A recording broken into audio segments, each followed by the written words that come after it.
नमस्कार साथियों, स्वागत है आपका मेरे YouTube चैनल 10 to 12 में। साथियों, आज की इस वीडियो में हम लोग एसएससी जीडी 2025 के बेसिक क्लास जीके जीएस के लिए महत्वपूर्ण प्रश्नों के संग्रह। साथियों, वैसे प्रश्न जैसे कि आपके एग्ज़ाम में हूबहू पूछे जाते हैं, उनका बेसिक क्लास यह आपका रहने वाला है।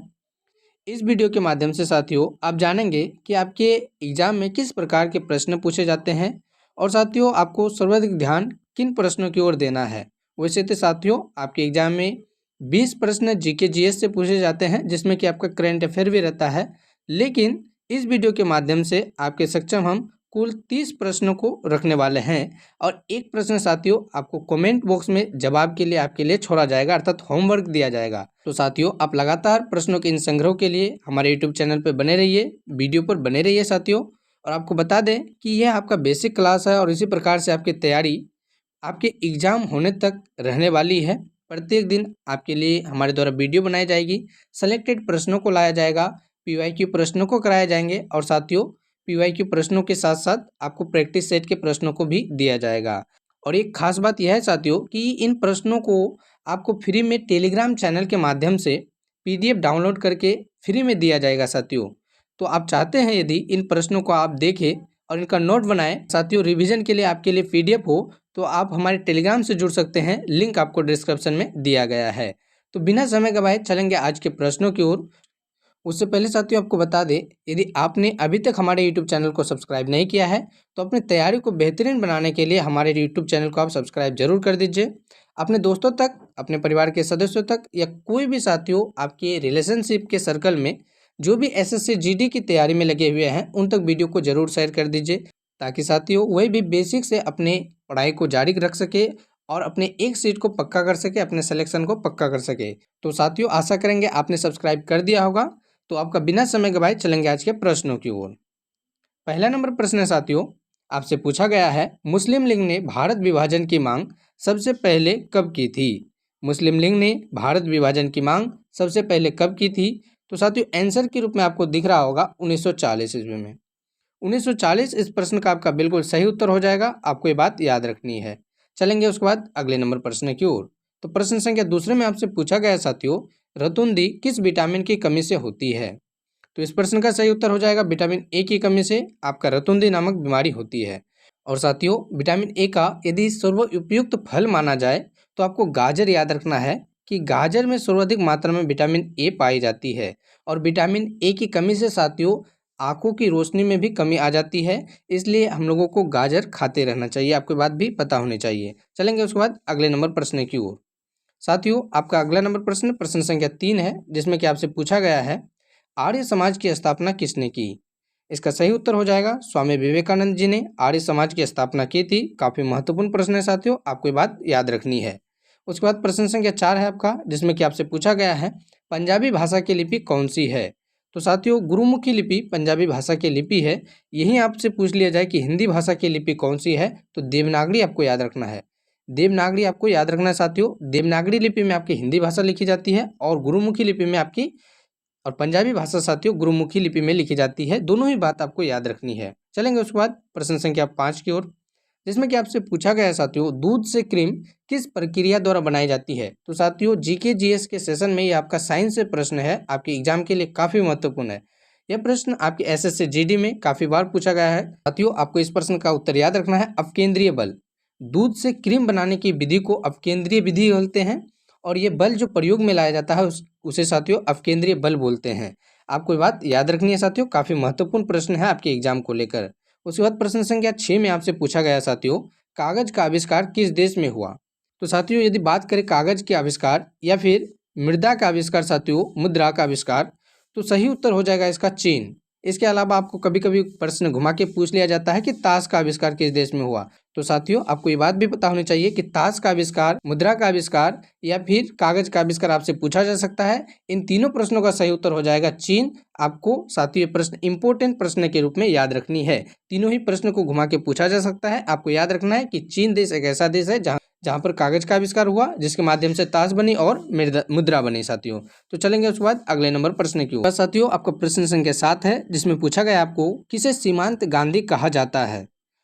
यह प्रश्न आपके एग्जाम में कई बार पूछे गए हैं, क्योंकि साथियों इस प्रश्न से रिलेटेड प्रश्न और भी आपको बताने वाले हैं। सबसे पहले तो आप उत्तर देख लीजिए कि सीमांत गांधी के रूप में हम लोग खान अब्दुल गफ्फार खां जी को जानते हैं, जिसे साथियों भारत का क्या कहा जाता है, सीमांत गांधी। क्योंकि साथियों यह एक ऐसे व्यक्ति थे जिन्होंने अकेले अपने दम पर अंग्रेजों से भारत के साथियों आज़ादी के लिए लड़ पड़े थे। कहाँ से साथियों, तो जम्मू कश्मीर से। और ये ऐसे विदेशी भी रहे जिसे सबसे पहले भारत में भारत रत्न दिया गया। साथियों इसे विदेशी क्यों कहा जा रहा है, क्योंकि ये विभाजन के बाद पाकिस्तान में चले गए थे, इसलिए इसे विदेशी कहा जाता है साथियों। लेकिन इनका जो पूरा सहयोग था साथियों भारत के प्रति था, इसलिए इन्हें भारत रत्न से, भारत का जो सबसे बड़ा पुरस्कार है साथियों, से सम्मानित किया गया है। तो साथियों यदि आपसे पूछ लिया जाए कि भारत रत्न पाने वाले पहले विदेशी कौन थे, तो आपको ये बात भी पता होनी चाहिए, खान अब्दुल गफ्फार खां इसका सही उत्तर हो जाएगा। चलेंगे उसके बाद अगले नंबर प्रश्न की ओर। उसके बाद साथियों प्रश्न संख्या 8 में आपसे पूछा गया है विश्व का सबसे बड़ा द्वीप कौन सा है। तो विश्व के यदि सबसे बड़े द्वीप की बात करें तो आपका ग्रीनलैंड बिल्कुल सही उत्तर हो जाएगा। ग्रीनलैंड आपको याद रखना है। चलेंगे उसके बाद प्रश्न संख्या 9 की ओर, जिसमें कि आपसे पूछा गया है साथियों काली मिट्टी किस फसल के लिए सर्वाधिक उपयुक्त मानी जाती है। तो साथियों आपको बता दें काली मिट्टी को काली कपासी मिट्टी भी कहा जाता है, क्योंकि यह मिट्टी कपास की खेती के लिए सर्वाधिक उपयुक्त मानी जाती है। ठीक है साथियों, तो आपको ये बात पता होनी चाहिए। और काली मिट्टी का अन्य एक नाम रेगुर मृदा भी है, आपको ये बात भी याद रखना है। रेगुर मृदा अर्थात साथियों रेगुर मिट्टी। चलेंगे उसके बाद अगले नंबर प्रश्न की ओर। अगला नंबर प्रश्न है प्रश्न संख्या 10, जिसमें कि आपसे पूछा गया है भारतीय राष्ट्रीय कांग्रेस की प्रथम महिला अध्यक्ष कौन थी। तो साथियों इसका सही उत्तर हो जाएगा एनी बेसेंट। लेकिन आपको कंफ्यूजन में डालने के लिए यहाँ पे पूछा जा सकता है कि भारतीय राष्ट्रीय कांग्रेस की प्रथम भारतीय महिला अध्यक्ष कौन थी। तो साथियों उस प्रश्न का भी उत्तर आपको जान के रहना है। उस प्रश्न का सही उत्तर हो जाएगा सरोजनी नायडू। साथियों एनी बेसेंट भारत की रहने वाली नहीं थी, बाद में ये भारत की निवासी बनी। तो ये राष्ट्रीय कांग्रेस के प्रथम महिला अध्यक्ष के रूप में मानी जाती है, लेकिन भारत की प्रथम महिला अध्यक्ष की बात किया जाए तो आपका सरोजनी नायडू बिल्कुल सही उत्तर हो जाएगा। तो साथियों दोनों ही प्रश्न काफी इंपॉर्टेंट है, आपको अच्छे से याद रखना है। उसके अलावा आपको बता दें कि भारतीय राष्ट्रीय कांग्रेस के लिए कंप्लीट वीडियो हमारे द्वारा बनाई गई है साथियों। आप चाहे तो उसे हमारे वीडियो के माध्यम से जाके देख सकते हैं। प्लेलिस्ट भी उसके लिए बना दी गई है, बेसिक क्लास के नाम से साथियों आपका प्लेलिस्ट होगा। उसमें भारतीय राष्ट्रीय कांग्रेस से रिलेटेड जितने भी प्रश्न आपके एग्जाम में पूछे जाते हैं या कोई भी एग्जाम में पूछे जाते हैं साथियों, जितने प्रश्न बनते हैं भारतीय राष्ट्रीय कांग्रेस से, सभी के डाउट्स क्लियर किए गए हैं। सभी प्रश्न इंपॉर्टेंट प्रश्नों को रखे गए हैं और PYQ प्रश्नों को भी उसमें सम्मिलित किया गया है। तो एक झलक आप उसे जरूर देखिएगा। उसके अलावा साथियों आपने अभी तक हमारे YouTube चैनल को सब्सक्राइब नहीं किया है तो चैनल को सब्सक्राइब करके हमसे अवश्य जुड़ जाइए, ताकि यहाँ से आपकी तैयारी बेहतरीन हो सके। और आपको फिर से बता दें कि ये सारा कुछ PDF पाने के लिए आप हमारे टेलीग्राम चैनल से जुड़ सकते हैं, जिसका कि लिंक आपको डिस्क्रिप्शन में दिया गया है। उसके अलावा साथियों यदि आपको वीडियो पसंद आ रही है तो वीडियो को एक लाइक जरूर कीजिएगा। प्रश्न संख्या 11 में आपसे पूछा गया है कौन सा विदेशी आक्रमणकारी कोहिनूर हीरा एवं मिहुर सिंहासन लूटकर अपने साथ स्वदेश ले गया था।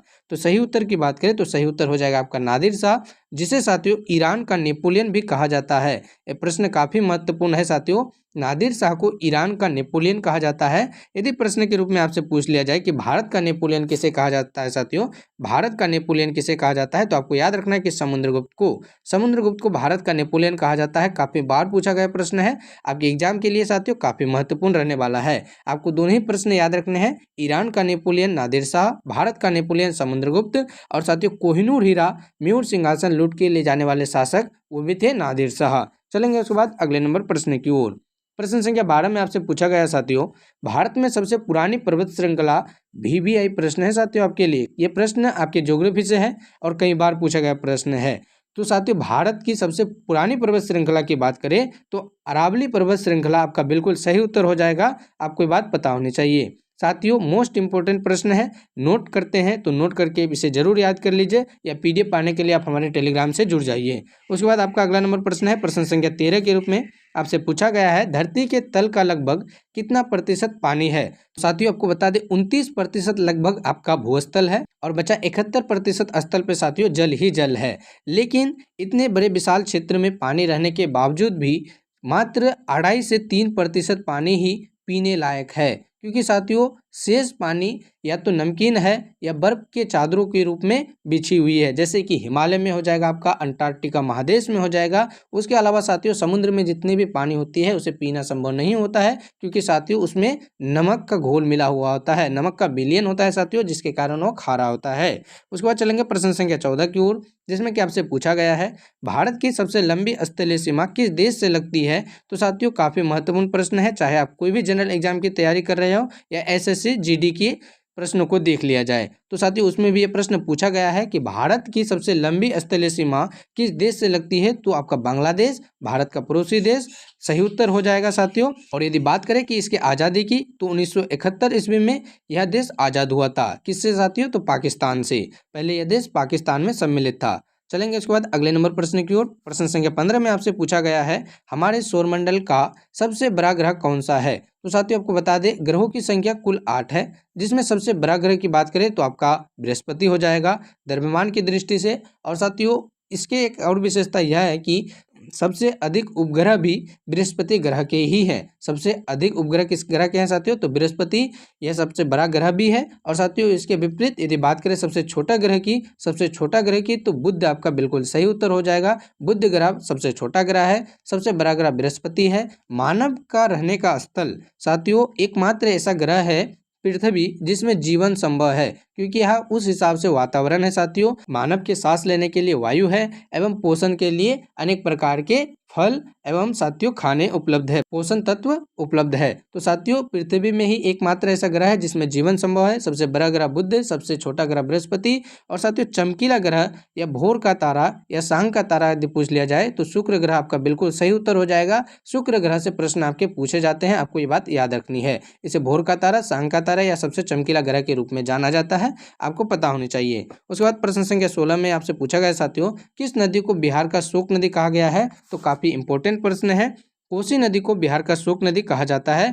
कोसी नदी को बिहार का शोक नदी कहा जाता है साथियों, काफी महत्वपूर्ण प्रश्न है, यह प्रश्न भी आपको याद रखना है। भारत के शोक नदी की बात करें तो कर्मनाशा आपका बिल्कुल सही उत्तर हो जाएगा।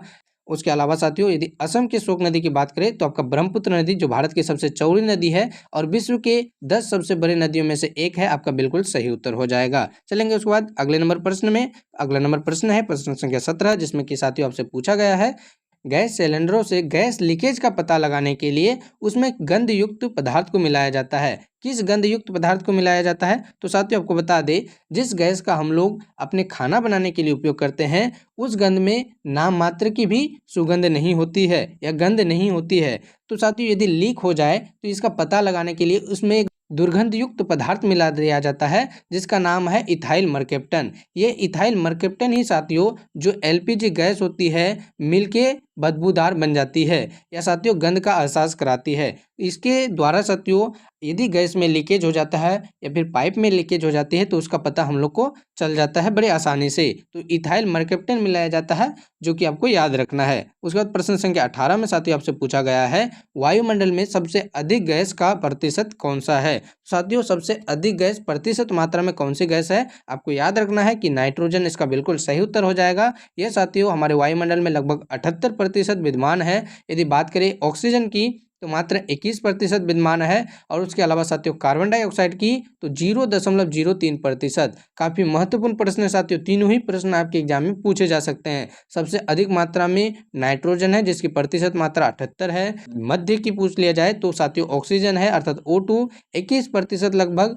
उसके बाद साथियों यदि आपसे कार्बन डाइऑक्साइड पूछ लिया जाए तो 0.0% है, आपको ये बात भी पता होनी चाहिए। अगला नंबर प्रश्न है प्रश्न संख्या 19, जिसमें आपसे पूछा गया साथियों कोणार्क का सूर्य मंदिर किस राज्य में स्थित है।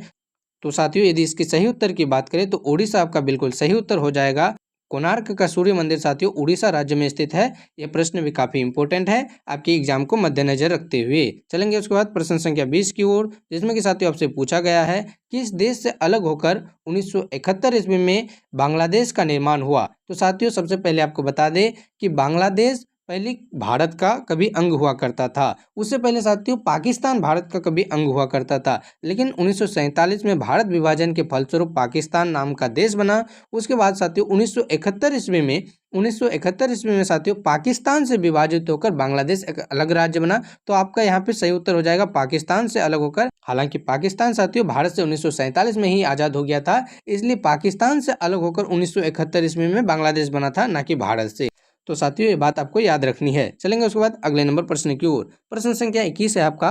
प्रश्न संख्या 21 में आपसे पूछा गया है साथियों, कंप्यूटर भाषा में www का अर्थ क्या होता है। तो साथियों काफी इंपॉर्टेंट प्रश्न है, आपको याद रखनी है कि www का अर्थ होता है वर्ल्ड वाइड वेब, जिसके साथियों आविष्कार के रूप में यदि बात करें तो इसके आविष्कार कौन हो जाएगा, टी बर्नर्स ली। साथियों आपको ये वैज्ञानिक का भी नाम याद रखना है कि www का जो अर्थ होता है वर्ल्ड वाइड वेब के आविष्कारक कौन थे, तो आपको याद रखना है साथियों टी बर्नर्स ली आपको याद रखना है। काफी महत्वपूर्ण एक प्रश्न है आपके एग्जाम को मद्देनजर रखते हुए। उसके बाद प्रश्न संख्या 22 है आपका साथियों, जिसमें कि आपसे पूछा गया है 1 किलो बाइट अर्थात केबी में कितने बाइट होते हैं, अर्थात कितने बाइट के बराबर होते हैं। तो साथियों आपको याद रखना है 1024 बाइट के बराबर होता है। आपको ये बात याद रखनी है, काफी महत्वपूर्ण प्रश्न है। उसके अलावा साथियों अगले नंबर प्रश्न की ओर जाने से पहले आपको बता दें कि यदि आपने वीडियो को अभी तक लाइक नहीं किया है, चैनल को सब्सक्राइब कर हमसे नहीं जुड़े हैं, तो वीडियो को लाइक करके चैनल को सब्सक्राइब अवश्य कर दीजिए। यदि आपका कोई भी डाउट्स बचता है साथियों, या आपको कोई त्रुटि नजर आती है,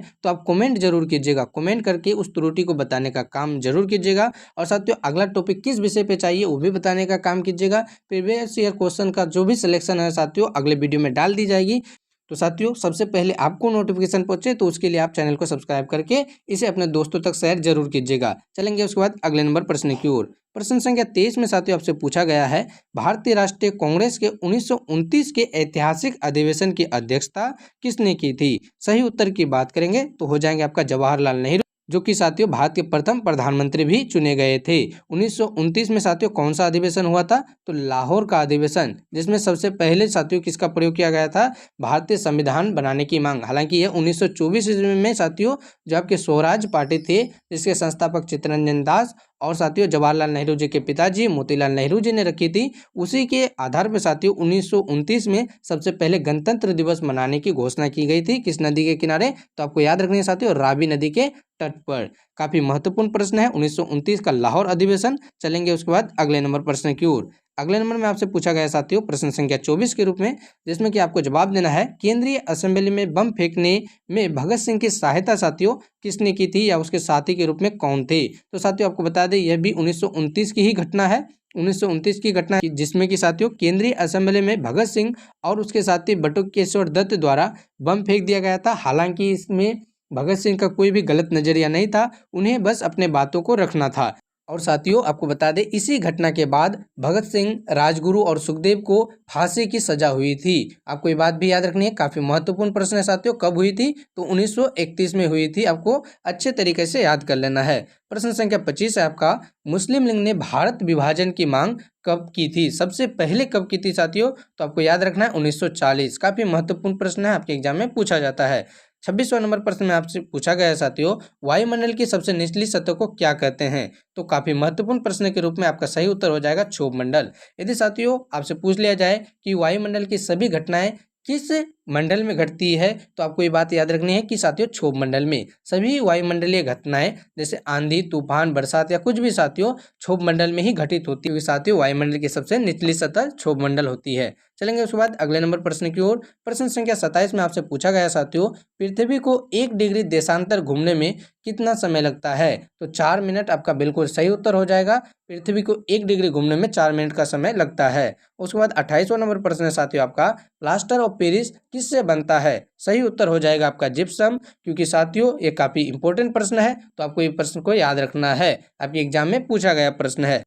29वां नंबर प्रश्न में साथियों आपसे पूछा गया है, मछलियां साथियों किसके सहायता से सांस लेती है, तो गल्फरा आपका बिल्कुल सही उत्तर हो जाएगा। काफी इजी क्वेश्चन है, आशा करेंगे कि सभी को याद ही होगा। चलेंगे उसके बाद आज के अंतिम नंबर प्रश्न की ओर, जिसमें आपसे पूछा गया है, हरे पौधे द्वारा भोजन बनाने की प्रक्रिया को क्या कहते हैं या क्या कहलाती है साथियों, तो प्रकाश संश्लेषण आपका बिल्कुल सही उत्तर हो जाएगा। आपको ये बात पता होनी चाहिए साथियों। प्रकाश संश्लेषण प्रक्रिया के लिए 4 पदार्थों की आवश्यकता होती है। इस प्रश्न का जवाब आपको कमेंट में देना है कि वे 4 पदार्थ कौन कौन से होने होने चाहिए। और साथियों एक प्रश्न आपके होमवर्क के लिए और रखी गई है, जिसमें आपसे पूछा गया है रिजर्व बैंक ऑफ इंडिया का जो मुख्यालय है साथियों कहाँ पे है, इसकी स्थापना भी आपको जरूर बताना है साथियों। रिजर्व बैंक ऑफ इंडिया का जो है स्थापना कब हुआ था, इसकी साथियों मुख्यालय पे कहाँ पे है। और साथियों जो भी आपके प्रश्न ऊपर में पूछे गए हैं सभी प्रश्नों का जवाब आप कमेंट में देने का प्रयास जरूर कीजिएगा। वीडियो कैसी लगी कमेंट में जरूर बताइएगा साथियों। और वीडियो पसंद आई होगी तो इसे लाइक कर दीजिएगा, अपने दोस्तों तक शेयर कर दीजिएगा।